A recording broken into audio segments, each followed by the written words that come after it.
Welcome to the Sacred Life. I'm your host, Aaron Beachy, coming to you from Higher Ground Fellowship in Kokomo, Indiana. We at the Sacred Life are dedicated to practical Christian ideas, and on today's episode, we bring to you another in the series on education. Leading our discussion today will be John Baylor, and offering his opinions as well will be David Baylor. So, John, go ahead and get us started. Okay, sure. We had a discussion several weeks ago about the historic role of the church in education, not just in creating schools, but also in American history. And when I say the church here, I mean the influence of religion. So we use the phrase prayer in schools a lot, for example, but also more broadly than that, like Bible reading in school, religious education in school, which was obviously a very, very big part of early American history, American education. So I wanted to follow that discussion up with a look at the end of that relationship between religion and education, where we pull these things apart and we have this sort of absolutist idea about separation of church and state. Um, Separation of church and state, people are always saying that's a constitutional idea. The Constitution guarantees separation of church and state, and the Constitution says that the government can't establish a religion. It doesn't say that it doesn't say anything besides that about the issue. It doesn't say that these two things should be separate. It doesn't say that there should be no religious education in schools, or no prayer, or no reading of the Bible. Yeah. The people who were the biggest advocates of what we call separation of church and state, well, Thomas Jefferson, his view of education involved everybody reading the Bible in school, actually. Yeah, I mean, I understand that statement in the Constitution in the context of the 1780s, and everybody in Europe was still fighting wars over which religion is going to be our religion. Mm-hmm. No, I mean, I think, and it's just like the American experiment is just a statement that that's not how this country is going to work. mm-hmm. I think just to like play a little bit of devil's advocate here, though, we, in retrospect, we look back on the course of history and we say, you know what, the Constitution didn't say that slavery is not allowed. Mm-hmm. The Constitution allowed for slavery, and yet we have this sense that like it actually is implicit in the document that there is a problem with slavery, and it's sort of like this, like the great problem in America is that we have slavery, and that seems to violate the ideas of the Constitution, and it seems to violate the philosophy of the founders, which says that all men are created equal and are endowed by their creator with certain unalienable rights. Among these are life, liberty, and pursuit of happiness. Okay, well, how does a slave have those rights? How is a slave created equal to all the other people if he's forbidden to have those same sort of rights? So we might have this idea that slavery wasn't against the Constitution, and yet philosophically it was, and so it was right of us to outlaw slavery, Right. and it was in fact a way of making us consistent in what our philosophy actually was. We had this contradiction built in, but now we've resolved it by outlawing slavery. Well, yeah. So you could say the same thing, that maybe it's implicit, maybe they didn't spell it out, but maybe there's a contradiction in there, and the way to resolve another contradiction is to say, you know what, absolute separation of church and state is the way to achieve the kind of liberty that the Constitution was striving to create. Yeah, and we'll get into this. I'll just leave this as kind of a cliffhanger for another conversation. Is that you can actually sort of make the argument from a Christian perspective that that's actually the proper conclusion of the U.S. Constitution, is this sort of radical separation of church and state that's going on today. Because what the Constitution and the Declaration of Independence actually say is that basically our faith is in the government, or is in the people, or something like that, rather than everybody before then would have said our faith is in God, or our faith is in the church, or something like that. So Right. Like the medieval model would have been that the church is on top, the state is, you could sort of say the state is under the church, but for most part the state doesn't even exist at all. Not in the sense of a modern notion of state. Yeah. So like there is a major shift with the U.S. Constitution and then with the French Revolution, carrying that idea even further, that like it kind of inverts things. It puts the government on top. Yeah, so like I said, I like you said, you don't want to get into that too much right now, yeah. Okay, so I want to talk a little bit about when does this absolute idea develop, and mostly this is going to be the early 60s, but I'm going to mention in 1949, Bible reading was part of the routine in schools in at least 37 states, and Bible reading was required by law in 12 states. 11 of those laws were passed after 1913. So, I mean, in the 20th century, people are saying, hey, this is really important, and maybe there's this fear that this is going to go out. And so in the 20th century, we were passing laws, states were passing laws that were saying, you have to read the Bible in your schools. Right. Can I interrupt you there and say, like, actually ask you, historically, what's the context of that? Because we're into the 20th century, but we're also the very first part of the 20th century. To be fair, is a time of kind of like fundamentalist radicalism. So it's like, is that the context of those laws?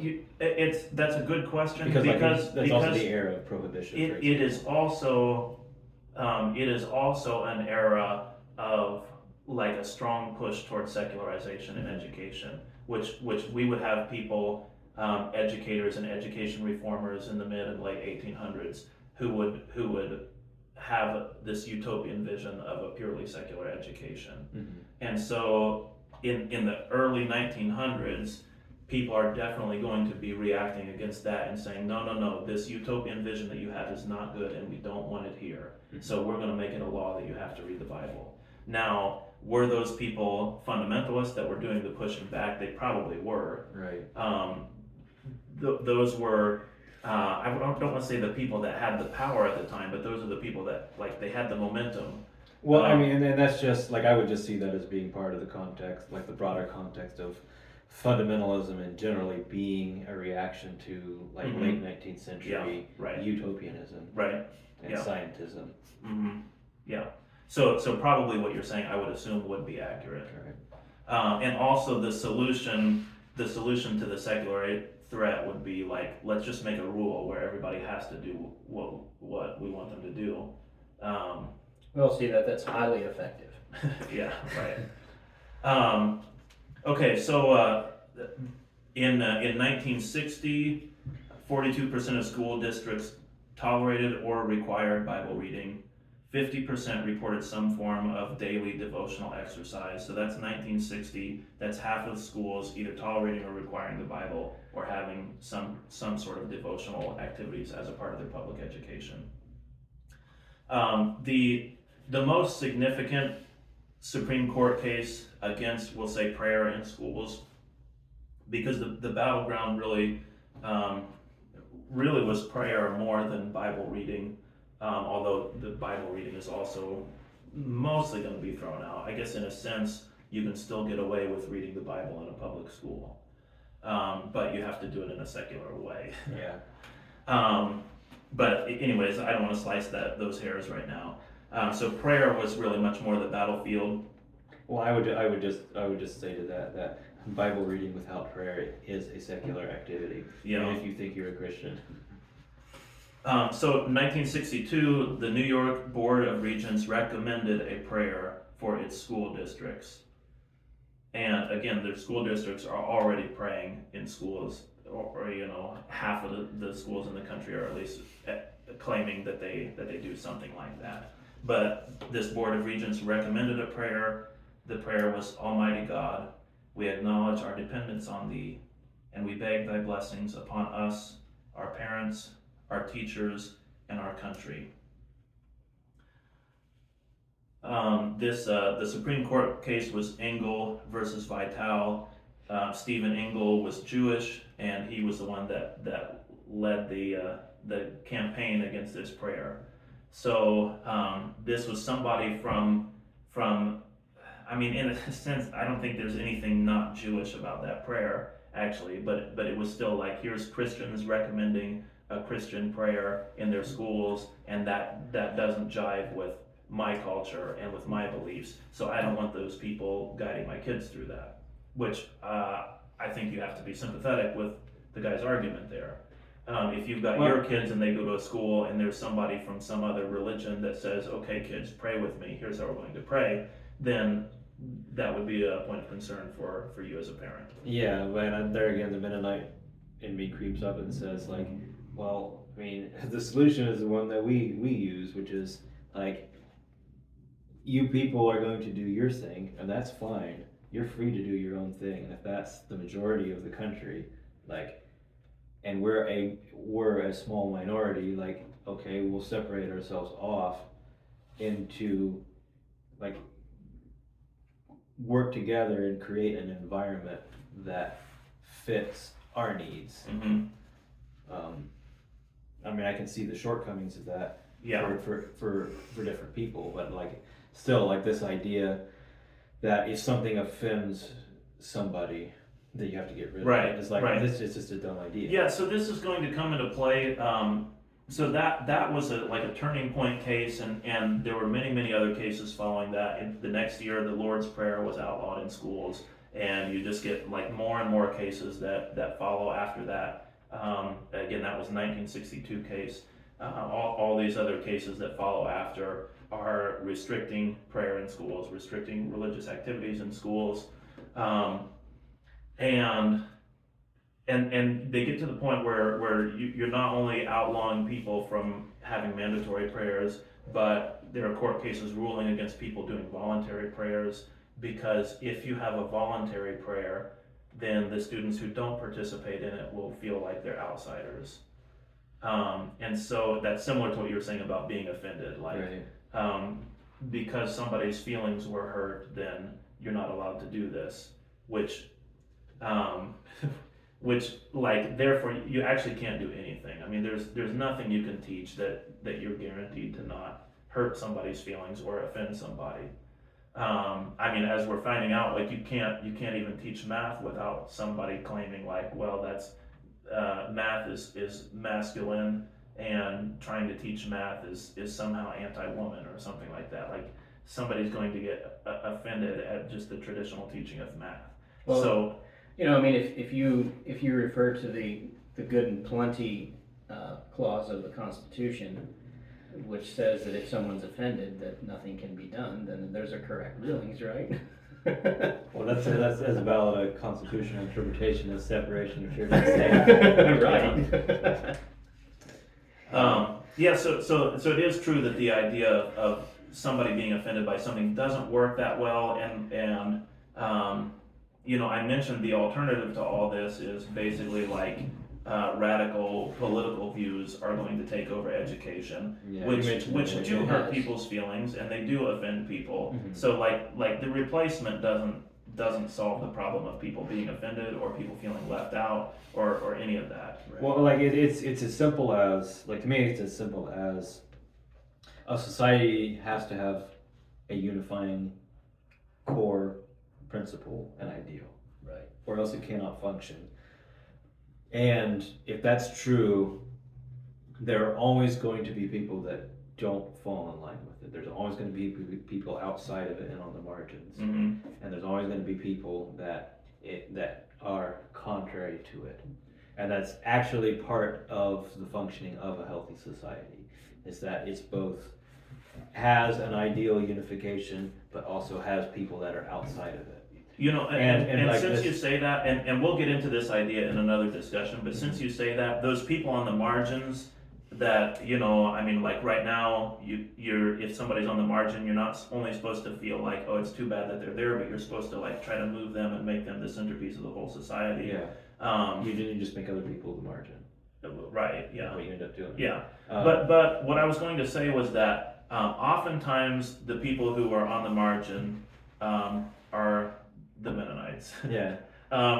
This isn't like a way of saying like some people are on their margins and who cares about them. Mm-hmm. Because actually, when you're saying that a society has people that are in the center and people that are on the margin and that refuse to go along with what they're saying in the center, those people that are on the margin are serving a really important role, Right. and they can have a ton of self-respect and all that. Right. When it was the Mennonites that were being persecuted, that were on the edges of society, they understood what they were doing as being of ultimate importance. Their position on the margin as being of ultimate importance. Right. Correct. So it's like there's two extreme directions people go with that idea. The one is absolutism, which is that anybody that's on the margins needs to conform. We must force their conformity to our idealism, or destroy them. Right. Or just get rid of them. And we can either force you to comply, or we'll kill you, or we'll exile you. Those are our three choices. Mm-hmm. Which is kind of what our culture is really going towards. Well, no, actually, our culture is doing the opposite extreme, which is that, well, these people are on the margins, and that's bad, and we're being mean to them. Well, so but we need to open the doors to everybody. In defense of what Aaron's saying, you were talking Well, about yeah, take I'll the margin get and put them there. in the center, and you just put someone Yeah. else on the margin, and then Right. Right. So I'll get around to that, because what happens is when you go to that other extreme, it turns around on itself, Mhm. and ends up becoming in this strange way, ends up becoming the opposite extreme, which is brings me in mind the story of Noah and the flood, and the conclusion afterwards. God gives him the sign of the rainbow, says, "This is my promise to show you that I'll never destroy the world with a flood again." It's well, here you see how that works. It's because every time you try to go into this pluralism, it turns around into totalitarianism. Okay, so I want to get back to education though, and just say, all right, we can talk about this abstractly and philosophically all we want, but at the end of the day, there are only so many options of what we can do. Mm-hmm. And when I was younger, I was sort of critical of the people who got so upset about taking prayer out of schools. Mm-hmm. Because of the pluralistic argument, because I could imagine, well, this sort of imaginary scenario that I pointed out earlier. Well, what if you're a good Christian family and your kid goes to school and somebody tries to lead him in some sort of yoga practice or some sort of Muslim prayer or something like that. Well, which is actually what happens in the accepting pluralistic schools. It does, yeah. So I mean, kids do go to school and they have teachers that have been doing yoga. Right. I mean, that's not uncommon at all, actually. So yeah, you do have that. Okay, but again, what I was saying is, if you imagine yourself in that position, then you would say, you know what, I don't want somebody leading my kid through these religious activities that I don't agree with. Well, once you take that position, then it's no longer fair for you to say, but I want to be able to do that for other kids. In a public school, I want people from my religion to guide these people through my religious practices. Yeah. And so, but the solution is just say, okay, how about no religion whatsoever in schools, which, as you were pointing out with the yoga thing, is that's actually not what we're doing. We're just replacing the central religion with minority religions and with pseudo-religious ideologies. I would just simplify it and say all we're actually doing is reverting to paganism. Well, something Which is will, pluralism. Paganism is pluralism. Something will take the highest place.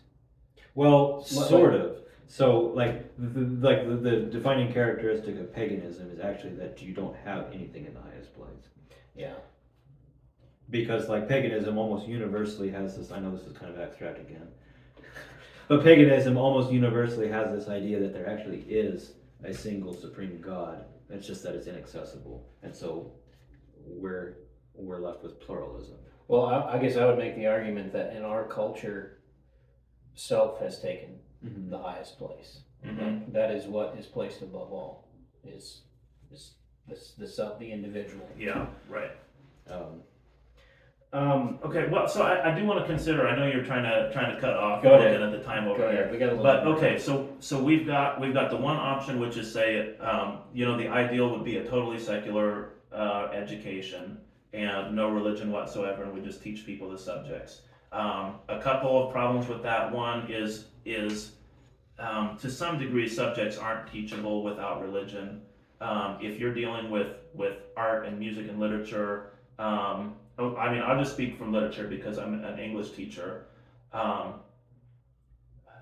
The literary canon, that is the works that are considered to be the most important works of literature, are considered to be the most important basically because other artists have looked to them, other writers have looked to them and said, man, this is amazing stuff, and I as an artist am able to do great things because I can build on this piece of work back here. And the number one piece of work, the greatest influence on the most number of writers and artists of every kind is the Bible. And so, to try to teach literature and not have the Bible as the number one thing just is you're not teaching the subject if you're not teaching the Bible. Right. So in that sense, a secular education isn't really possible. In another sense, as we have already kind of hammered. When you try to have a secular education, you're not going to get it. You're going to have some kind of crazy ideology that you didn't intend to have, or you're just going to have like every kind of religion except for the central religion. So okay, I don't think it's possible, but that's one goal that you could aspire toward. Even if you're not going to succeed, you could say, let's shoot for secular education. The other thing that you could do instead of secular education is you could just do what we did historically, which was to say, hey, the religion of the center is Christianity, and so it's going to be okay for Christians to come into our school system and to pray with students and to read the Bible and all that stuff. That was acceptable for our country for a long time. I mean, basically until the 1960s, with some conflicts in the really like in the 100 years before that, but especially in the we'll just say the 60 years before that. But that is another solution, is just say, hey, Christianity is, the official religion of the state. So it's okay in public schools, but other religions aren't. Right. And as I said, I can see why somebody, especially somebody who's not Christian, would be uncomfortable with that. Although there are many Christians who would also kind of chafe at the idea and say, maybe it's not appropriate that the faith has such a marriage with the state as that. So the other alternative, and I really don't encounter people supporting this idea. It does seem like it's worth considering. The other alternative would just be what you could call the free market of religious ideas, where if a teacher is Christian, then he can make comments that relate his material to Christianity. Yeah. I guess I'll go ahead and, for the sake of argument, say he could read the Bible, he could pray in schools, just like we've historically done. And if we have somebody from somebody that's a Muslim, then he can do the same things that a Christian can do. In his history class, he can bring in all these contributions of Muslims and talk about the great contributions of Islam and the greatness of Islam, and he can push that on his students. I was going to raise the objection to that this is what you're saying here ultimately does just collapse back onto being straight up pluralism and basically pseudo-paganism. Mm-hmm. But then I thought, but maybe that would actually be good in the end for Christianity, because history shows us that in a pluralistic system, Christianity always wins. Yeah, so I think if you have that, I call that the free market of religious ideas, and what I'm implying in that phrase is that these ideas are going to compete with each other. Yeah, and the thing about Christianity, obviously as Christians we believe this, and I think history fleshes it out, is that nothing actually can compete with Christianity. Well, and you might also add to that, if something could compete with Christianity and win, then why would we not go with that thing? Yeah. I mean, like, if we're pursuing the truth, and if something happened to come along that was better in the pursuit of the truth, then we should have our ears open to that. And I mean, I don't. Yeah, and I would just. I say that, you know, I mean, in a sense, as like a hypothetical, because I don't think something is going to come along and outcompete Christianity. Right. Yeah, like it never has. But Only time Christianity's ever been supplanted has been by force of arms. But so you've got this idea of okay, here's a proposal, the free market of religious ideas, and what we've done instead is say, no, that is not allowed. We are not going to discuss religion. We are not going to expose people to religion. We are not going to pray with people. We are not going to read the sacred text to them. And I think as a result, Christianity is a lot weaker. Yeah, and like I would just say, like, the reason that's the policy people have is because they've subjected themselves to, I would say, powers beyond their understanding. Mm-hmm. And it's like those powers are aware of the fact that given equal footing and given the chance, Christianity will win. So the best thing you can do if you want to defeat Christianity is to silence it completely, even if that means silencing everything else. Mm-hmm. So anyway, so there's some thoughts. I know that a lot of this discussion also is not that applicable for the classroom. Although again, if we've got people that are pursuing alternate non-public education paths for their children, or whether they're pursuing those other paths as teachers, then I think those things are all worth considering. I think this idea that exists not only in education but broadly in society, that you don't talk about religion, I think all that does is it makes religion weaker, which is good for nobody. Yeah. And if Christianity exists in a dialogue with other religions, then I think that actually makes Christianity stronger. I think that makes individual Christians more aware, and helps them to understand their own faith better, Yeah, as well as the faith of other people better. Yeah, and like also, like I think in that sort of situation, you're gonna find out what's real in your version of Christianity and what's fake. Mm-hmm. Right. Yeah, and currently you're just gonna hold on to all the fake things, and it's just not. And it's helping probably anybody. the real thing, so you're going to get rid of. Yeah. Right. Yeah, right. Um, Okay, well, I think that's a good place to end this discussion. Please leave your comments down below. Any questions you might have for any of us, go ahead and ask them. Share with your friends. Subscribe. And we thank you for joining us today on The Sacred Life, and we wish you peace in Christ.